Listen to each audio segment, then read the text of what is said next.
And here's what I will share with you, that in the process of working on your dreams, you are going to incur a lot of disappointment, a lot of failure, a lot of pain, a lot of setbacks, a lot of defeats.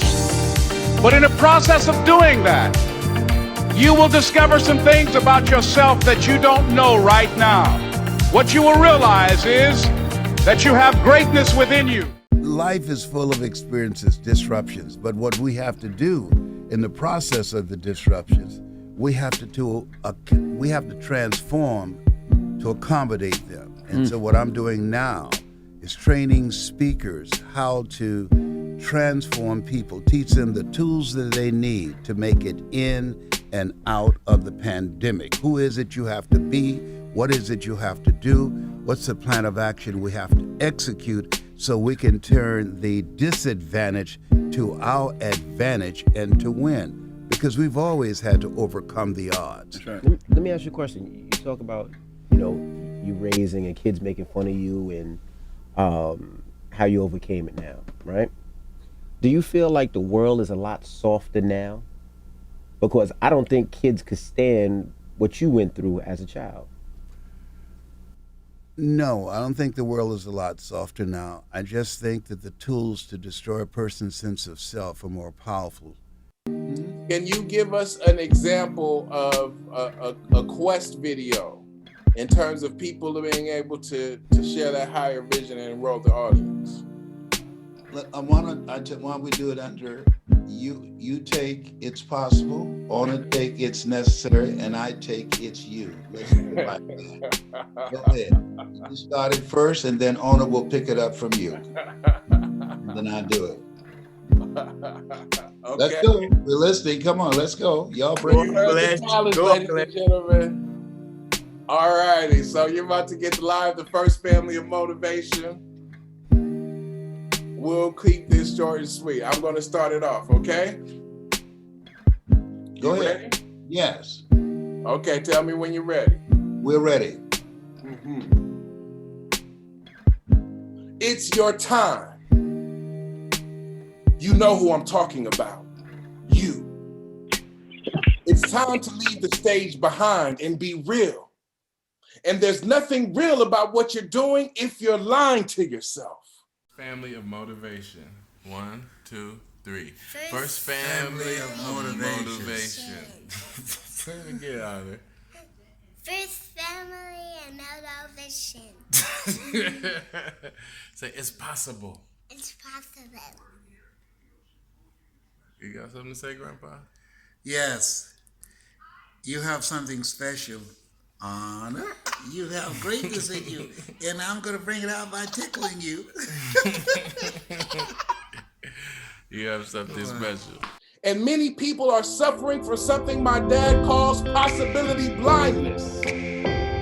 They've got eyesight, but they don't have mind sight. They just see their circumstances. They just see their bills. They just see their challenges. They just see their disabilities. But I am here to you if you ever want to have an it's my time moment in life where you're able to look your family in the eye and say, you can count on me. When you're able to look your clients in the eye and say, I deserve your trust. When you're able to look yourself in the mirror and say, it's my time today. Then I implore you to remember these words that we'll never forget from the great Les Brown. It's possible. It's possible. And my question for you today is, what work would you put in today if you know that your greatest dreams were possible tomorrow? What new action steps would you start taking to get closer today if you knew that everything, your dream house was possible, your dream career was possible, your dream income was possible? What are you willing to do in order to take yourself where you're not just saying my time will come, but you're saying today it's my time? Because when you say it's your time, then what's possible becomes what's inevitable.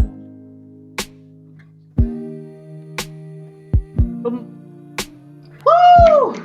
Yeah, And it's job. That was awesome. and it's necessary. I've got to keep going so we can get through. And it is necessary that as we take the time to realize that this is all we have in this moment, that all we have is this particular opportunity to understand that this is not a dress rehearsal.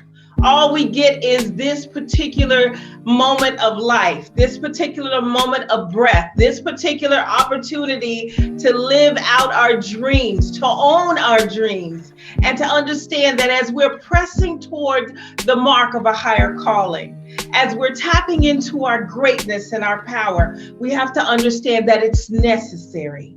It is necessary that you feed your faith until your fears starve to death. That's right. Feed your faith until your fears starve to death. Why do we say that? Why? Because in this day and age that we're in, oftentimes we find ourselves losing our faith, losing our hope, wondering if we can press towards another day, wondering if we're going to be able to deal with the next challenge that's going to unfold before us, wondering if everything will be as we've known life to be, because it seems as if things are shifting more than they've ever shifted. And we find ourselves feeling lopsided. We find ourselves feeling as if our life has been flipped upside down, and we don't know where our true center is. Your center is within you.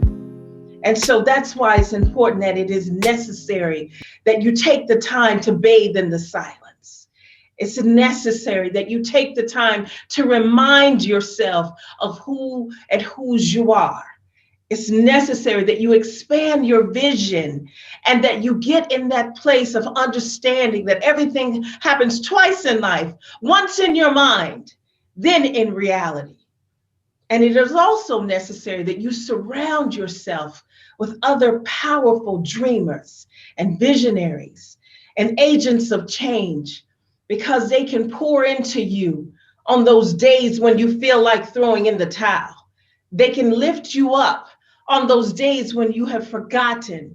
There's a quote that I love. It says, a true friend is someone who remembers the song of your heart when you have forgotten the words.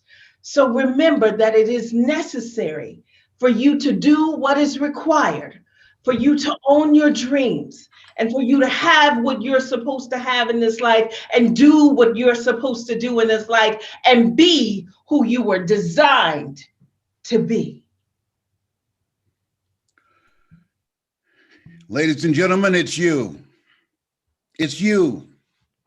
What people think about you is none of your business. It's you.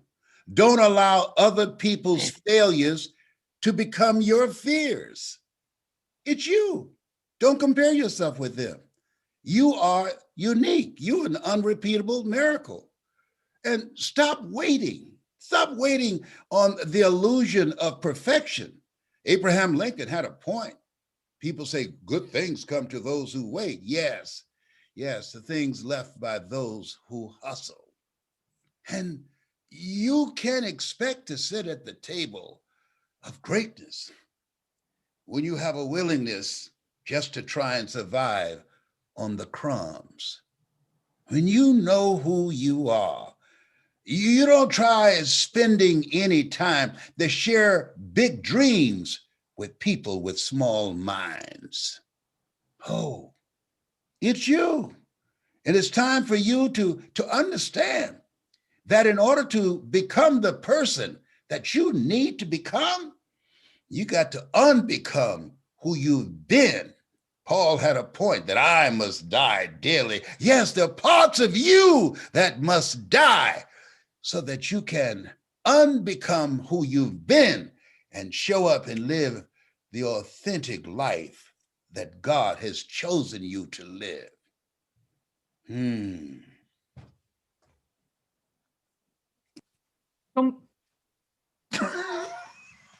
I can't stop laughing every time. So Leslie, did you see what he did at the end? That's great. He combined